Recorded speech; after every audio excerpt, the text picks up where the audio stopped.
As a content creator, I can imagine it's kind of hard to decide what to include in your Patreon to charge for versus what to keep for free. Because you Mhm. obviously want to still have some free stuff to keep getting discovered, but you also want to still offer some value to your Patreon members. Mhm. How did you sort of break up the stuff that you would do for free versus the stuff that you would put in your Patreon and there would be a membership fee for? Mhm. It's the same formula that I use for having my channel grow. I started watching other people who were killing it in their own separate niches, whether it was vlogging, technology, makeup. I wanted to see who's the top of the top in these niches, not in my niche, because I don't want to be like the best person in my niche. That for me is a ceiling. I want to know who's the best like in the world around different platforms. I was also watching PewDiePie a lot at the time because he was the number one YouTuber. Like I wanted to learn from the top. And with Patreon, I saw that a lot of podcasts are at the top of the earnings, and a few of them are crime, like true crime podcasts. And I started listening to them and their value proposition for Patreon on their episodes and what they give for free to their Patreon members. And one of the main things that most will offer is a time when they can tune in and watch the creators live through a Zoom or a Skype or something like that. So and then the other true crime podcast that also does really well, Crime Junkie, they offer a Patreon only episode every month. So it's an incentive to stay every month because there's going to be something shared there that's not shared for anywhere else. And they also offer their content ad free. So on podcasts, they all recommend like a mattress or HelloFresh or something. Um, but on Patreon, they remove those ads so that it's just the content. And so I upload my Patreon videos, my Patreon only videos. I upload them to YouTube, but I turn off monetization so that they won't get any ads. And so the videos that they get that are exclusive Patreon only videos, there's no ads. You click and you start playing right away. And in those videos that I share for only my Patreon community, I say, this video is only for the Patreon community. It's an exclusive. Thank you so much for being a member. Let's get started. And so that's my little short intro. Sometimes I don't even do an intro just to really bring it to like value, like this is what you clicked for. There's no advertising. And I just get right to the video. And then at the end, I'll say, thank you so much for being part of the Patreon fam. And in the description of the video, when I share it, I say, this is only for patrons. It's not shared anywhere else, but here on Patreon, thank you so much. Got it, because you have to embed your YouTube videos into Patreon, don't you? And so do you have that as like an unlisted video or something so that general people can't see it? Exactly. Yeah, it's an unlisted video. And now that my database has grown a lot more, I created a spreadsheet that is sent to new Patreon members. And so in that spreadsheet, I've divided it by PDFs and Patreon only content and then searchable YouTube content in general. And so they get all of this resources that they can tap into right away. So if they want to learn how to play instant value as soon as they sign up. Exactly. You signed up, here's everything you have access to immediately. And I'm always I'm thinking about buyer's remorse right away. What would give somebody buyer's remorse? So, well, it's like maybe not being greeted, not receiving the value that you expected, and they would probably leave. So I try to combat that by giving them value as soon as possible. Nice. You truly are a Patreon expert. Thank you. These are all great tips. I think, first off, looking at who's doing really, really well and getting some ideas for there on what type of things you should include in your Patreon, like that's genius.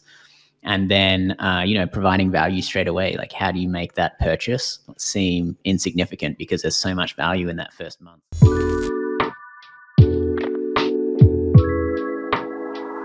Awesome. Were there any kind of mistakes that you made along the way that if you were to do it again, you were like, all right, I'd probably avoid doing this time around? Like, I know you mentioned the YouTube thing, but was there anything that you were like, oh, wow, that was a big waste of time? I wouldn't say mistake. I think, so one of the things that I did on my Patreon, which really helped it to grow, was figure out a way to give all right. So the problem was I wanted to give Patreon people an extra something.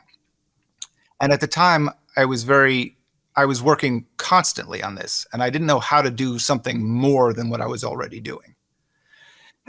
And somebody said, I love this track. I can't remember. I think it was a carriage ride with some music. And my game has actually got this scene in it, and I would love to use it. However, in your track, it's raining. Is there any way that I could get this track without rain? And it was just like, of course you can get a track. I will just mute the rain track and then render it out again.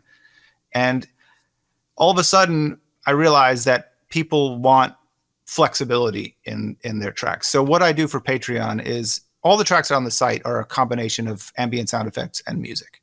So for Patreon, I now split them into just the music and just the sound effects. So if you want to have a scene set in the swamp and you don't like my sort of doom and gloom swamp music and you want to have an action scene, you can take some of my action music or anybody else's action music and put it over the swamp again. And so you have this kind of more modular system. You can mix and match. So I came up with that concept way too late. But again, this is sort of the. But you got there. I did get there. I just stumble from one thing to another, and this came from a patron request. So interesting. So listening to the customers. Yeah. Always a good idea for everybody listening. Always a good idea. Yes. Okay, that's super interesting. And then I know you said you section, or you found that your product is being used for a few different sections. Is that kind of also broken out in your Patreon? So you find that, teachers might pay more than dungeon masters, or writers might pay more than dungeon masters, and they have different tiers, or you're just bundling everything into kind of these 3 tiers and each one has custom mix and match music? Everybody who signs up to the Patreon gets the at any tier gets the separate things. The different tiers often are. I have all the content I release is under Creative Commons non-commercial.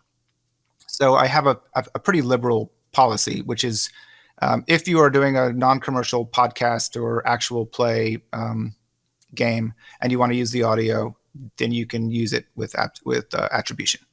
And if you are making money, if you're a for-profit podcast, and then this is where I kind of get all sort of murky, but in a good way. I say, if you're making a little bit of money, tons of people monetize and they're making, $25, $50 a month, right? And they take that money and they buy snacks for their group and they buy a couple of books and everything. Like that's not profit. That's just a little bit of, money that you're putting back into your thing. So don't worry about that. I would consider that nonprofit. So if you feel, in my website, I say, if you feel like you've crossed the line into profitability, and the important thing is that they decide where that line is. If you're making $100 a month and you're just spending it all, that's the same thing. So, and then we talk about a monthly licensing fee, which is not anything standard because I've never met 2 projects that are the same.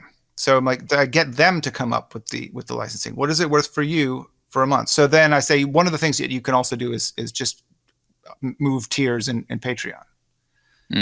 Okay. Got it. So it's probably easier to manage. Yeah. And there's so many of them that I don't have time. I never ask for accounting. I never ask for, I don't, that's not the don't business. want to deal with that. I don't want to be that. That's the business I'm not in.